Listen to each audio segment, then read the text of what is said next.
참미예수님, 참미예수님, 참미예수님. 초등학교 학생들에게 시험 문제를 냈다고 합니다. 그래서 아마 들어보신 분도 있겠지만 그 시험 문제지 보니까 재밌는 것들이 있는데 그 중에 몇 가지 말씀드리자면, 부모님이 왜 우리를 사랑하실까요? 라는 질문에 아이들이 대답을 했는데 실제 문제지라고 합니다. 보통 대답이 뭘까요? 자녀이기 때문에 이런 거겠죠? 근데 뭐라고 썼냐면 그러게 말입니다 라고 썼다고 합니다. 그리고 옆집 아주머니께서 사과를 주셨습니다. 뭐라고 해야 되겠습니까? 감사합니다죠? 그런데 뭐 이런 걸 다 이렇게 썼다고 합니다. 기가 막히지 않습니까? 그리고 이제 사슴이 거울을 보고 있어요, 이렇게. 그리고 이제 밑에 가로 넣기, 이제 네모칸 넣기인데 사슴이 거울을 봅니다. 거울을 봅니다. 또 사슴이 뭐를 봅니다. 이렇게 해야 되는데 밑에 뭐라고 썼냐면 사슴이 미쳤나 봅니다. 이렇게 썼다고 합니다. 참 재밌지 않습니까? 이런 생각을 해요. 제가 선생님이라면 아마 100점을 줬을지도 모르겠어요. 그 상상력이. 왜냐하면 어른 돼서도 그런 생각을 하진 않을 테니까. 근데 여러분들 혹시 고진감래의 뜻이 뭔지 아십니까? 그랬더니 고통이 닿으면 감기가 온대요. 그게 고진감래의 뜻이라고 합니다. 근데 진짜 그렇게 하시는 분은 없겠죠? 고진감래의 뜻은 뭐죠? 고통이 닿으면 즐거움, 기쁨이 찾아온다는 이야기죠. 근데 이게 뭐냐면 고통이 닿았을 때 그것이 찾아온다는 것은 고통을 그냥 일반적으로 당한다 그러면 기쁨이 온다가 아니라 어떤 고통이 닿았을 때 그 끝에는 즐거움과 기쁨이 있다. 그런데 그것이 무엇인지는 정말 잘 생각해야 돼요. 모든 고통 끝에 기쁨이 있는 것은 아니기 때문입니다.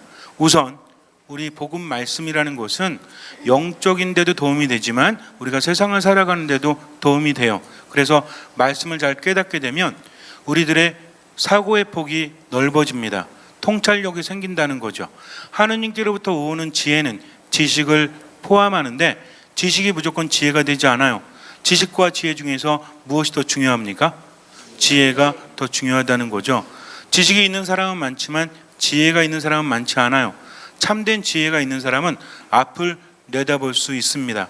그리고 삶 안에서 참으로 슬기롭게 대처할 수 있다는 거죠. 하느님 안에 머무는 사람은 하느님께로부터 지혜를 받기 때문에 그 지혜로서 치유받고 지혜로서 행복하게 살아갈 수 있다는 거죠. 그래서 말씀 안에서, 기도 안에서, 미사 안에서 하느님 안에 머물다 보면 우리에게 지혜가 생기고 통찰력이 생기게 된다. 그래서 세상의 모든 것들을 새로운 눈으로 바라볼 수 있으니 내가 변하고, 내가 변하니까 무엇이 변해요? 주변 세상이, 사람들이 변하게 되어 있다는 거죠. 그래서 나를 통해서 하느님께서 변화를 일으키실 수 있도록 모든 것을 맡기면서 듣는 마음으로 청하면 하느님께로부터 지혜가 내게로 다가온다는 것을 잊지 마세요. 우선은 오늘 복음을 보니까 어떤 사람이 예수님께 와서 구원받을 사람이 적습니까? 라고 물어요. 이 질문이라는 것은 우리 모두에게 관심이 있는 거죠. 과연 얼마나 천국에 갈 것인가? 천국에 얼마나 갈 것 같으세요? 이슬람 사람들은 천국에 가는 사람들이 아주 적다고 합니다. 예전에 한번 제가 여러분께 말씀을 드렸지만 이슬람 사원에 가면요, 이렇게 물이 흐르게 돼 있어요. 그래서 물이 이렇게 흘러가면서 밑으로 이렇게 흐르게 돼 있는데 처음에는 이 물이 흐르는 것이 넓습니다. 가면서 조금씩 좁아져요. 이것이 인생을 의미한대요. 많은 사람들이 태어나서 세상을 살아가는데 처음에는 이렇게 넓다가 조금씩 좁아지니까 물이 어떻겠어요? 처음에는 흐르는 게 별로 보이지 않습니다. 넓으니까 유속이 잘 보입니까? 안 보입니까? 안 보인다는 거죠. 근데 가면 갈수록 좁아진다는 것은 무슨 얘기예요?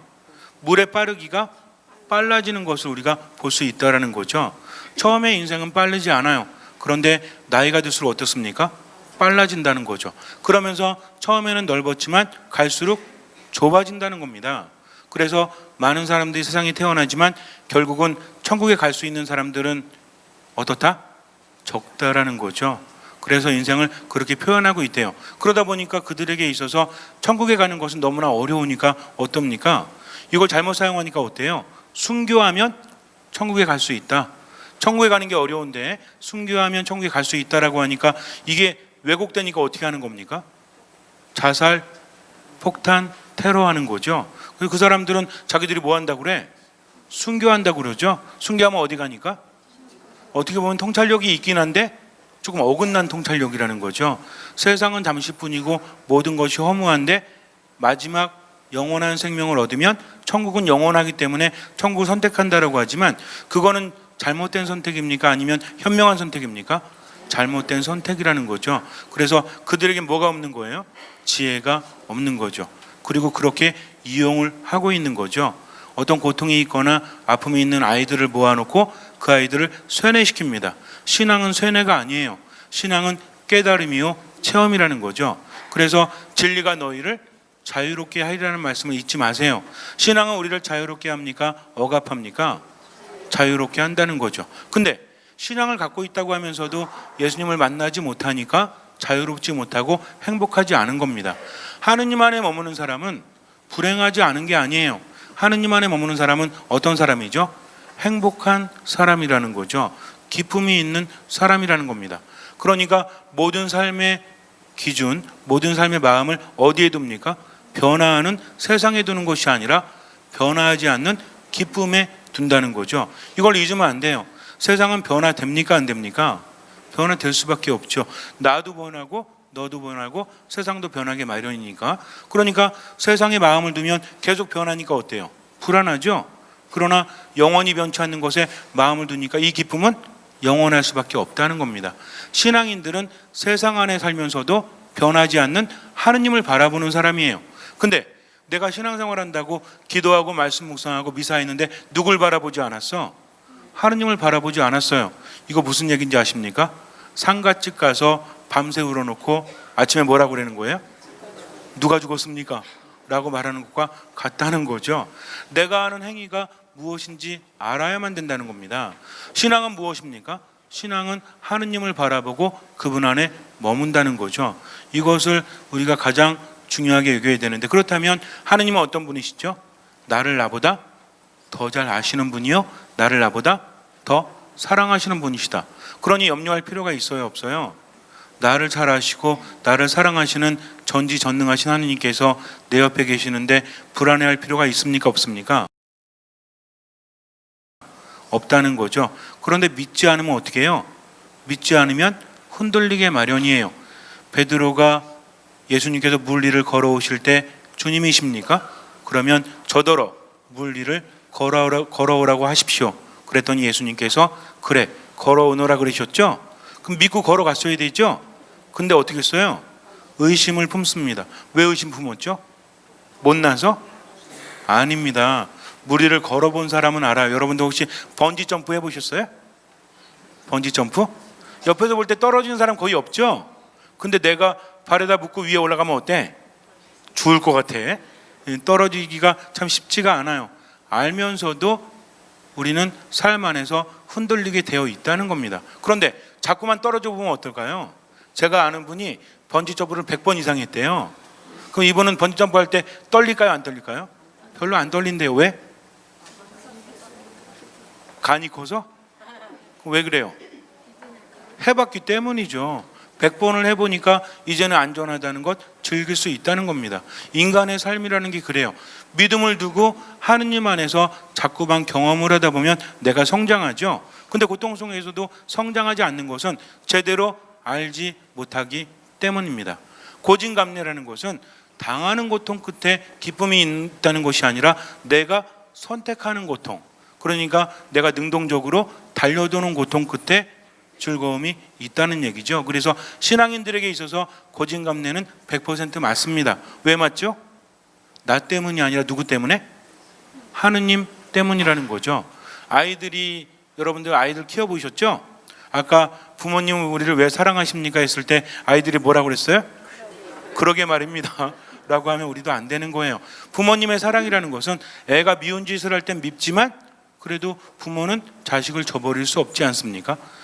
아이가 공부를 하거나 아니면 운동을 하거나 악기 연주를 해서 대회를 나갔어요. 근데 얘가 뭐 1, 2, 3등 안에 들지 못해서 상을 받지 못하고 그냥 왔습니다. 다른 사람들은 거들떠보지 않죠?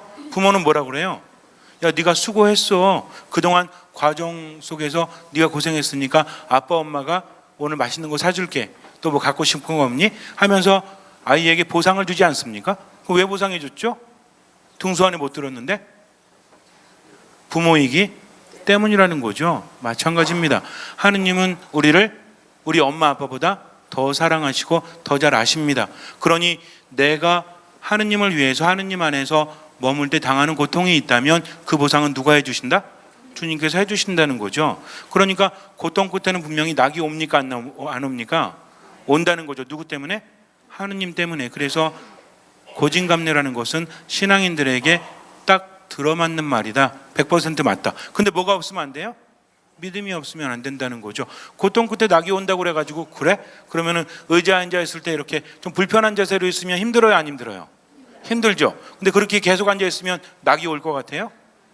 척추 디스크 올걸요? 그런 고통은 아무런 의미가 없다는 겁니다. 고통도 잘 선택해야지 내가 고통 중에 있다고 해서 무조건 즐거움이나 낙이 오는 것은 아니다. 그렇다면 어떤 자세로 고통에 내가 머물 때 그 끝에 낙이 올까요? 고통스럽다고 말하고 불평하고 불만하면 그 끝에 낙이 있습니까? 이런 사람들은 낙이 없죠. 믿기 때문에 어떻습니까? 믿기 때문에 확신이 있고 그렇기 때문에 우리들에게 다가오는 시련이나 고통은 뭐가 된다? 훈육이 된다는 거죠. 훈육이라는 건 뭐예요? 오늘 독서에서 우리에게 말해줬죠? 우리들이 당하는 시련을 뭐로 여기십시오? 훈육으로 여기십시오. 그것이 지금은 슬픔이지만 나중에는 보상이 주어질 것이기 때문입니다. 누구 때문에? 하느님 때문에 그렇다는 거죠. 내가 능력이 있어서가 아니라 나를 사랑하신 하느님께서 그것을 보시고 나에게 베풀어 주시기 때문입니다. 그러니까 우리는 세상이 보상해 주지 않더라도 희망이 있는 거죠. 누구 때문에? 하느님 때문이라는 겁니다. 이것을 아는 사람은 어떨까요? 힘든 일이 있을 때 왜 내 인생은 이 모양 이 꼴이야? 삶이 나아지지 않아. 기도하는데 하느님 뭐 하시는 거야? 라고 말하는 사람은 뭐가 없는 겁니까? 믿음이 없는 거죠. 그러니까 이 사람들은 고통 안에서도 훈육으로 여기지 못한다는 거죠. 훈육은 나를 성장시키는 거죠. 그래서 시련 속에서도 성장하기 위해서 노력합니다. 성장하려는 사람은 어떤 마음으로? 훈육이라고 여긴다면 어떤 마음으로 머물죠? 배우려는 마음으로, 들으려는 마음으로 머문다는 거죠. 고통이 있을 때 우리 어떻게 생각합니까? 아까 말씀드린 것처럼 불평이나 불만을 갖는다면 그 사람은 믿음이 없어요. 그런데 믿음이 있는 사람은 어떻게 여기죠? 처음에는 왜 이런 고통이 나에게 찾아올 거라고 여기지만 그러나 그 안에서 뭘 발견합니까? 하느님의 뜻이 과연 무엇일까? 나를 너무나 사랑하시는 하느님께서 이런 고통을 허락하신다는 것은 무슨 의미가 있을까 하면서 최선을 다하면서 머물다 보니까 그 다음은 주님께서 해주신다는 겁니다. 오늘 복음에서 예수님께서 뭐라고 하십니까? 좁은 문으로 들어갈 수 있도록 힘써라라고 하시죠. 근데 원문을 보면 여기서 힘써라라는 것은 뭐냐면 있는 힘을 다하여라. 사람마다 힘이 다르죠. 그러니까 나는 뭐만 다하면 돼? 누구 힘만 다하면 돼요? 내 힘만 다하면 돼요. 어떤 사람이 길을 가는데 어떤 사람은 한 3시간 걸으면 지치고 어떤 사람은 1시간 걸으면 지치고 어떤 사람은 10분 걸어서 지친다면 이 사람들에게 있어서 최선은이란 무엇입니까? 어떤 사람에게는 10분이요, 어떤 사람에게는 1시간이요, 어떤 사람에게는 3시간이죠. 그러니까 무슨 얘기예요? 내가 할 수 있는 만큼만 다하면 나머지는 주님께서 해 주신다는 거죠. 이걸 잘 알아야 돼요. 그러니까 고통 중에서 뭐 합니까? 판단하거나 불평을 갖거나 불만하는 것이 아니라 뭘 다한다? 최선을 다한다. 나머지는 주님께 맡긴다는 거죠. 이게 뭡니까? 고진감래라는 거죠. 그래서 내가 최선을 다할 때 진인사 대천명이라고 하죠. 최선을 다한 다음에 나머지는 하느님께서 이끌어준 대로 맡기니까 결과가 뭐다? 고진감래다. 그래서 우리의 행동은 무엇이다? 진인사 대천명이요. 그리고 우리의 결과는 무엇이다? 고진감래라는 거죠. 믿기 때문입니다. 그럼 믿는 사람은 여유가 있어요, 없어요? 여유가 있죠. 왜? 제가 예전에 말씀드렸지만 똥개도요. 지집 앞에서는 몇 프로 먹고 들어간대요? 50% 먹고 들어간다? 50% 이상은 먹고 들어가겠죠. 근데 주인에 대해서 믿음이 확실한 게는 한 90% 먹고 들어가는 것 같아요. 주인이 옆에 있으면 뭐 절대로 위축되지 않지 않습니까? 그럼 우리는 어떤 존재? 그럼 우리가 똥개예요? 그것이 아니라 우리 뒤엔 누가 계십니까? 하느님께서 계신다는 거죠. 근데 힘들어하고 괴로워하면서 애쓰는 것보다는 오히려 하느님께 맡기고 최선을 다하는 것이 더 낫지 않습니까? 인생이라는 것은 선택이라는 거죠. 오늘 예수님께서 말씀하신 좁은 문과 넓은 문은 여러 가지 의미로 해석이 될 수 있지만 우리가 이렇게 생각해 봤으면 좋겠어요. 저는 여러분들에게 선택이라고 말씀드립니다. 인생이라는 것은 흐르게 되어 있죠. 어쨌든 선택해야 돼요, 말아야 돼요. 밥을 먹느냐 안 먹느냐 선택해야 되겠죠. 대답을 하느냐 안 하느냐 선택해야 되겠죠. 지금도 선택한 분 한 10분 계신 것 같아요. 대답을 하시고 나머지 분들은 대답을 안 하시고, 이것도 선택이지 않습니까? 시간의 흐름에 따라서 우리는 어쨌든 선택을 해야 돼요. 어떤 사람이 나한테 어떤 말을 하거나 어떤 표정을 짓거나 행동을 할 때도 나는 그에 대한 대응 방식을 선택합니까 안 합니까? 선택한다는 거죠. 그럼 선택이라는 것은 둘 중에 하나를 선택하는 것으로 우리가 요약해 볼 수 있죠. 추격해 볼 수 있습니다.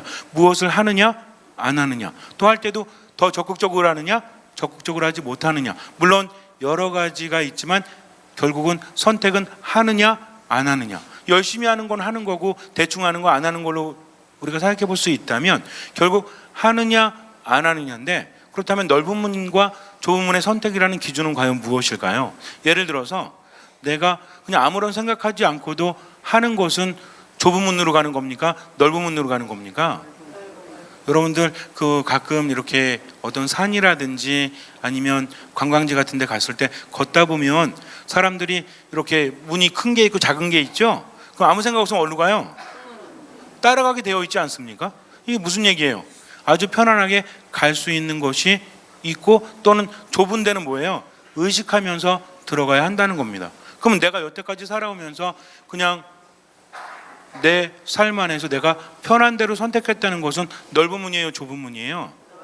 넓은 문이라는 거죠. 좁은 문은 뭡니까? 한 번 더 생각하고 뭔가 의미를 부여하고 힘든 길이라는 거죠. 넓은 문은 편한 길이라는 겁니다. 그럼 편한 길이 좋아요? 아니면 좀 불편하고 힘든 길이 좋아요? 그때그때 다르죠. 그러나 예수님의 말씀은 의미를 두고 우리가 생각해 봐야 한다는 겁니다. 뭔가를 얻을 수 있는 길은 편하지 않아요. 좁지 않습니까? 힘들다는 거죠. 그러나 인생을 경험하면서 어릴 때야 뭐 편한 것만 추구하지만 어느 정도 나이가 들면서 성취감이 생기죠. 열매를 맺습니다. 그럼 좋은 열매는 편한 길을 간 사람이 맺을까요? 아니면 편하지 않은 길을 간 사람이 맺을까요? 편하지 않은 것을 아는 길을 간 사람이 좋은 열매를 맺을 수밖에 없다라는 겁니다. 이런 차원에서 우리가 받아들여야 한다는 거죠. 물론 아까도 말씀드렸지만 의자에 앉아가지고 불편한 자세로 오래 있다가 디스크 걸린 이런 거 말고요. 제대로 된 것이라면 우리가 좋은 열매를 맺을 수 있는 것은 뭔가 힘든 길을 걸어가기 때문인데, 그렇다면 경험이 많은 사람들은 힘든 것을 즐길 수 있다는 거죠. 여러분들이 공감하시는지 공감하지 않으신지 모르겠지만 사람들은 그것을 깨닫습니다. 그래서 뭔가를 이뤄본 사람들은 고통을 즐길 줄도 안다는 거죠. 등산하는 사람들이 지리산 종주를 하거나 설악산 올라갈 때 힘들어요, 안 힘들어요? 다 힘듭니다. 근데 산 싫어하는 사람이 볼 때는 뭐야? 아니 기어 내려올 걸 왜 저렇게 올라가는지 몰라? 더군다나 돈 받고 올라가는 것도 아니고 뭐하고 올라가? 돈 쓰면서 올라가죠. 그러나 그 사람은 뭘 알아요? 그 맛을 알기 때문입니다. 인생이라는 것은 편한 대로 살아간다고 좋은 것이 아니라 뭔가를 성취해서 얻는 사람이야말로 그 가치를 안다는 거죠. 어차피 우리가 세상에 태어나서 유한한 시간을 살아간다면 그저 그렇게 고통 없이 편안하게 살아가는 것 아무런 의미가 없어요. 때로는 고통스러워도 뭔가를 만들어내는 것이 낫지 않습니까? 어떻게 생각하세요? 몇 주 전에도 질문했지만 여러분들은 그냥 편안하게 살다가 가고 싶으세요? 아니면 뭔가를 이뤄놓고 가고 싶으세요? 뭔가를 이루어놓고 가고 싶으세요? 대답을 다 하세요. 자, 1번은 그냥 편한 대로 고통 없이 살다가 그냥 때 되면 가는 거. 두 번째는 뭐냐면 조금은 힘들어도 뭔가 의미 있는 삶, 가치 있는 열매를 맺는 거. 하나 둘 셋 하면은 1번 2번 둘 중에 하나 대답하셔야 됩니다. 하나 둘 셋. 2번. 그래요. 1번이라고 대답하고 싶었지만 못하신 분들은 나중에 혼자 집에 가시면서 1번 1번 1번 이렇게 대답하시기 바랍니다. 인생이란 건 그런 겁니다. 지나고 보니까 다르다는 거죠. 그때는 고통이었는데 지나고 나니까 후회되는 게 뭐예요? 그때 하지 말을 걸, 좀 더 편하게 지낼 걸, 이런 거예요. 조금 힘들더라도 더 열심히 할 걸, 내가 이럴 줄 알았으면 어렸을 때 좀 더 열심히 공부할 걸, 좀 더 열심히 운동할 걸, 좀 더 열심히 노력해 볼 걸. 이런 것들이 더 많지 않아요? 힘들었기 때문에 후회하기보다는 힘들어도 안 한 것에 대한 후회가 더 많지 않습니까? 공감이 안 되시나요? 지나보면 옛날에 힘들었어도 내가 이거 좀 더 열심히 해볼 거라는 생각 들지 않으세요? 그것이 인생이라는 거죠. 그렇다면 지난 일에 대해서 후회해봤자 아무런 의미 없죠. 중요한 건 뭡니까? 지금 해야 된다는 거죠. 하느님께서는요, 세상을 당신의 법칙대로 만드셨습니다. 그래서 세상에는 코드가 있어요. 이 코드를 잘 발견하는 사람은 아주 현명한 사람이죠. 하느님 안에 머무는 사람은 지혜를 갖기 때문에 그 코드를 발견할 수 있습니다. 그럼 코드가 뭘까요? 이 코드는 예수님의 삶 안에서 드러난다는 거죠. 부활의 영광은 뭘 거쳐서 이루어지죠? 부활의 영광은 뭘 거쳐서?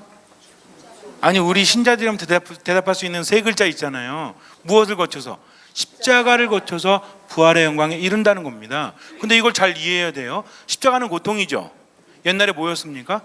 죽음에 이르는 도구였다는 겁니다. 사형 도구였다는 거죠. 그러니까 십자가 자체는 우리들을 부활에 이르게 합니까? 원래 십자가는 뭐에 이르게 하는 거죠?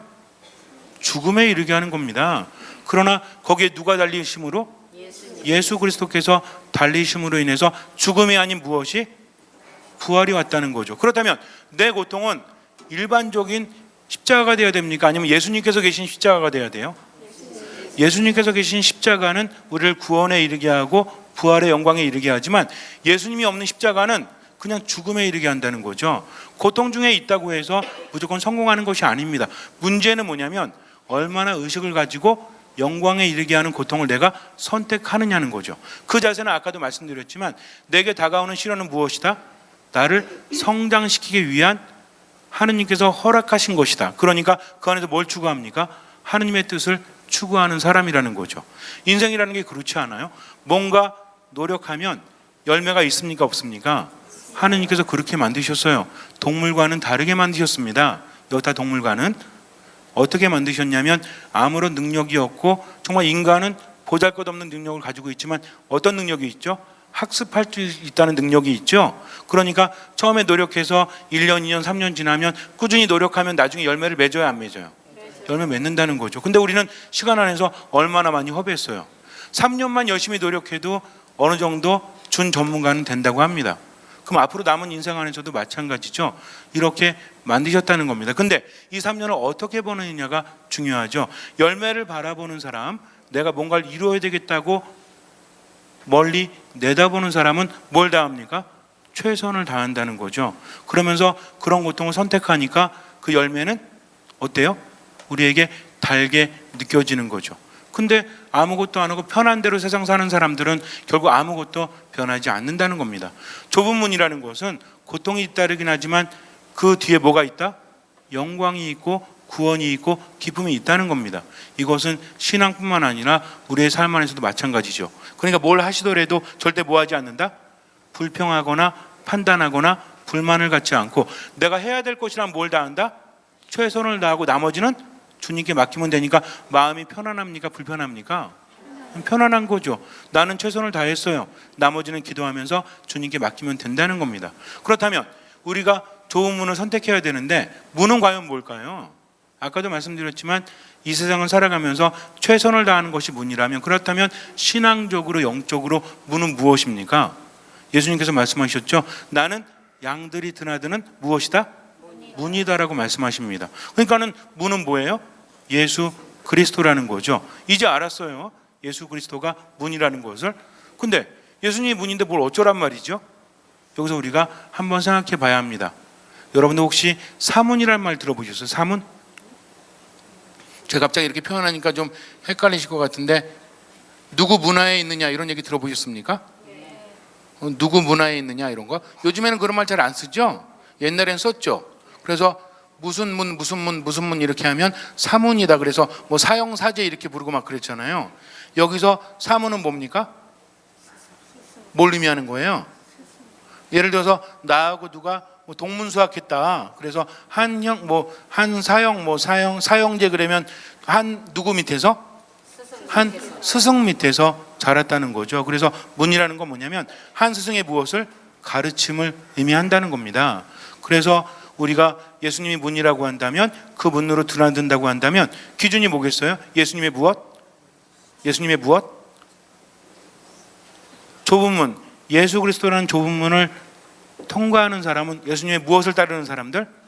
그분의 지금 얘기했잖아요. 제가 어떤 사문이다 그래서 동문수학한다, 누구 문화에 있다 그러면 한 스승의 무엇을? 스승의 가르침을 따르는 사람들 말한다고 했죠. 그럼 예수님이 문이라고 한다면 예수 그리스도가 문이고 우리가 그 문을 드나든다고 한다면, 그 문으로 들어간다고 한다면 결국 뭐예요? 예수 그리스도의 가르침을 따르는 사람들이라는 거죠. 내가 뭘 하든지 간에 무엇이 있어야 됩니까? 예수님의 가르침이 그 안에 있어야 한다는 거죠. 복음을 묵상하고 말씀을 묵상하면서 살다 보면 말씀이 내 안에서 예수님의 가르침을 전해주죠. 그러니까 삶 안에서 그분의 뜻이 뭔지를 알기 때문에 그걸 실천할 수 있다는 겁니다. 그 기본은 뭐죠? 예수님의 가르침을 종합하면 뭡니까? 예수님의 가르침의 종합. 그렇죠. 서로 사랑하여라. 사랑이 없으면 아무것도 아니라는 거죠. 우리는 하느님을 사랑하고 이웃을 사랑합니다. 그렇기 때문에 하느님의 뜻을 먼저 내가 받들어 섬기고 그 뜻대로 살아가는 거죠. 하느님의 뜻은 무엇입니까? 내가 우울감에 사로잡혀 있거나 실패감에 사로잡혀 있거나 불만을 갖고 있는 게 하느님의 뜻이에요. 하느님께서는 어떠길 바라시죠? 기쁘고 행복하게 누구 안에 머물기를? 하느님 안에 머물기를 바라신다는 겁니다. 그럼 나머지는 그분께서 채워주실 것이기 때문에 그래요. 그래서 예수 그리스도라는 문을 드나드는 사람은 어떤 사람이다? 하느님께 모든 것을 맡기고 불평하지 않고 판단하지 않고 최선을 다하면서 뭐하는 사람? 사랑을 실천하는 사람이라는 거죠. 기분대로 살아가는 사람이 아니라 누구의 뜻대로? 하느님의 뜻대로 살아가다 보니까 체험이 있어요, 없어요? 그 맛을 알죠? 그러니까 또 해요, 안 해요? 보통 이렇습니다. 산에 갔다 온 사람들이 저녁에 되게 피곤하잖아요. 그래서 아유 뭐 다시는 가나 봐라. 초심자들은 그렇게 말해요. 근데 즐기는 사람은 어때요? 다음에는 또 어떤 산을 한번 정복해 봐야지 하면서 재미를 느낍니까, 안 느낍니까? 그러니까 그런 과정 안에서 어떤 효과가 있죠? 육체가 튼튼해지고 마음도 튼튼해지고 정신력도 강해지는 효과가 있죠. 하느님 안에 머물면서 사랑을 실천하고 매 순간순간 하느님의 뜻이 무엇일까 생각하면서 그 뜻을 실천하는 것을 하다 보면 나머지 삶이 변화가 될 수밖에 없고요. 그 변화 안에서 나는 기적을 체험하게 됩니다. 그래서 기적의 맛을 아니까 또 해요, 안 해요? 또 그렇게 한다는 거죠. 근데 그렇게 하지 않고 그냥 편한 대로만 가는 사람은 아무것도 변화되지 않고 아무런 열매도 맺지 못합니다. 자, 이제 한 주간이 우리에게 시작이 됩니다. 여러분들은 어떻게 사실 거예요? 편한 대로? 화나면 화내고, 미우면 미워지면 미워하고, 짜증나면 짜증내고. 이거는 넓은 문이에요, 좁은 문이에요? 넓은 문이죠. 그러나 하나님의 뜻대로 절망하지 않고 포기하지 않고 불평하지 않고 불만 갖지 않고 뭘 다 한다? 최선을 다해 보세요. 여러분들 혹시 하고 싶으신 거 있으세요? 대답이 없어. 하고 싶은 거 있으세요, 없으세요? 있어요. 최선을 한번 다해 보세요. 언젠가는 이루어지지 않겠습니까? 제일 불행한 사람이 아무런 의지도 없는 사람이에요. 나이가 많으면 어떻습니까? 최선을 다하는 거죠. 언제까지? 또 죽을 때까지? 아니라니까. 언제까지요? 힘을 다할 때까지. 그래서 힘이 다해서 힘이 빠지면 나머지는 주님께서 채워주십니다. 절대로 뭐하지 않습니다. 포기하지 않고 판단하지 않고 절망하지 않는다는 거죠. 그래서 하느님 안에서는 늘 기쁘게 웃으세요. 믿음이 있기 때문입니다. 어차피 걱정하고 근심한다 한들 아무것도 바뀌지 않아요. 그러니까 하느님께 맡기고 최선을 다하니까 마음이 여유로워지죠. 하느님께서 채워주십니다. 무엇이 없이는 아무것도 할 수 없죠. 주님의 도우심이 없이는 아무것도 할 수 없어. 아직 코드가 안 맞아. 물론 믿음이 없이는 아무것도 할 수 없지만 주님의 도우심이 없이는 아무것도 할 수 없습니다. 기적은 누구께로부터 옵니까? 하느님께로부터 오죠. 그 기적을 가능하게 하는 것은 무엇입니까? 우리들의 믿음이라는 거죠. 염려와 걱정은 우리들의 에너지를 빼앗아 갑니다. 그러나 최선을 다하는 사람은요, 하느님 안에서 열매를 맺게 되어 있죠. 걱정할 에너지 갖고 최선을 다하세요. 안 되는 게 없습니다. 될 때까지 하면 되죠. 예전에 말씀드렸죠. 어떤 우물을 잘 파는 사람이 있었는데 이 사람은 100% 우물을 판대요. 그래서 누가 비결을 물었답니다. 아니 어떻게 그렇게 우물을 잘 파십니까? 그러니까 뭐래요? 물 나올 때까지 파거든요. 그리고 어떤 그 인디언 족은요, 기도하면 무조건 비가 온대요. 이 인디언들이 기우제를 하면 비가 온다는 거죠. 언제까지 기도할까요? 비 올 때까지. 이게 얼마나 단순하지만 얼마나 행복한 삶입니까? 근데 우리는요, 그냥 걱정하고 염려하고 우울해하고 힘들어하면서 시간 보내봤자 아무것도 나아지지 않는다는 거죠. 그래서 어떤 문을 선택해라? 좁은 문을 선택해라. 좁은 문은 우리를 구원으로 이끌기 때문입니다. 영원한 생명도 없고요, 세상에서 얻고자 하는 것도 최선을 다하십시오. 그러면서 즐겁게 사세요. 기쁘게 사세요. 그러다 보면 하느님께서 이끌어 주십니다. 잠시 눈을 감으세요. 그리스도교 신자들은요, 확신이 있는 사람들이죠. 그렇기 때문에 여유를 가지고 기뻐합니다. 좁은 문을 선택하는 거죠. 왜? 그 기쁨을 알기 때문입니다. 하느님께 모든 것을 맡기고 불평하지 말고 불만 갖지 말고 최선을 다하십시오. 있는 힘을 다하고 나면 나머지는 주님께서 채워주십니다. 진인사 대천명하십시오. 그러면 고진감래합니다. 주님께 모든 것을 맡기고 최선을 다하십시오. 주님께서는 그 믿음을 보시고 우리 삶에 놀라운 기적을 일으켜 주실 것입니다. 아멘.